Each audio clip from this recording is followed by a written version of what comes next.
緊12月尾咧，我就會出呢一本書啦。港孩心語第一集會呀，你明白我嘛？咁點解會寫港孩咧？就並唔係話因為我自己兩個仔仔都係港孩，而係我自己咧就都有接觸好多嘅港孩啦。我其實有教啲小朋友嘅興趣班，咁即係個個禮拜都會接觸咧4至8歲度嘅小朋友，咁當中嘅過程咧我自己都即係有好多嘅領略咯嚇，咁所以就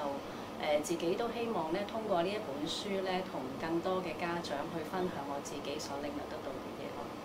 嚇。咁至於呢一本書咧。另外都會有一啲嘅角色，除咗係港孩之外咧，另外仲有一啲嘅角色，例如住宿舍嘅小朋友啦，有讀寫障礙嘅小朋友啦，同埋一個新移民嘅女仔嚇，咁就係故事就會講到點解，即係點樣佢哋會係對呢個港孩天天咧會有一啲正面嘅影響咯。咁而我出版社亦都會咧安排一個嘅港孩心語短片創作比賽嘅，咁就希望大家可以踴躍參加啦。